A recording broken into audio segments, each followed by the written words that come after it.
دوستو عمران خان سے محبت کے انوکھے ٹرینڈ کو فالو کرتے ہوئے خان صاحب کے شیر اور کھلاڑی دوست پشتو سنگر رحیم شاہ بھی میدان میں آ چکے ہیں اور اپنی خوبصورت آواز میں نغدہ کوکا گا کر الیکشن سے پہلے خان صاحب کے لیے سب کے دل جیت لیے۔ بالکل نئے اور مختلف انداز میں نغدہ کوکا گاتے ہوئے خان صاحب سے اپنی محبت کا اظہار کر دیا ہے۔ پشتو سنگر رحیم شاہ کی خوبصورت آواز میں نغدہ کوکا گاتے ہوئے مکمل خوبصورت ویڈیو بھی آپ کے ساتھ شیئر کریں گے۔ دوستو جیسا کہ آپ کو پتا ہے کہ عمران خان پر گایا جانے والا پتا بسنگ گئے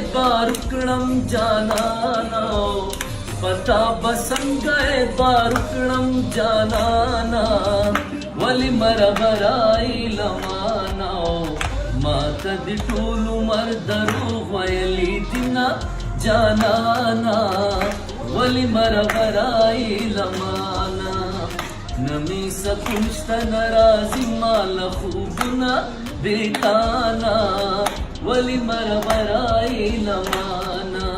قیدی نمبر 804 اتنا وائرل ہو چکا ہے کہ پوری دنیا سے بڑے بڑے سٹارز بھی اس پر ڈانس کرتے اور گنگناتے ہوئے نظر آ رہے ہیں۔ اسی طرح عمران خان کے کھلاڑی اور ان سے بے حد محبت اور عقیدت رکھنے والے پشتو سنگر رحیم شاہ بھی نغدہ کوکا پر پرفارم کرتے ہوئے میدان میں آ گئے ہیں اور اپنی خوبصورت آواز میں گانا گاتے ہوئے خان صاحب کے چاہنے والوں کے دل جیت لیے ہیں۔ خان صاحب پر گانا بنانے والے ملکوں کو اب اتنی شہرت مل چکی ہے کہ پشتو سنگر رحیم شاہ جیسے بڑے سٹارز بھی ملکوں کو فالو کرنے لگ گئے ہیں۔ خان صاحب پر گانا بنا کر ویڈیو سوشل میڈیا پر وائرل کر دی ہے، جہاں ملکوں کا گانا کامیابی کے سارے ریکارڈ توڑ چکا ہے۔ خان صاحب پر بنایا ہوا گانا سوشل میڈیا پر تیزی سے وائرل ہو رہا ہے۔ دوستو اس حوالے سے اپنی رائے کا اظہار کمنٹ سیکشن میں دیں۔ ویڈیو اچھی لگے تو لائک کریں اور اس چینل کو سبسکرائب کریں۔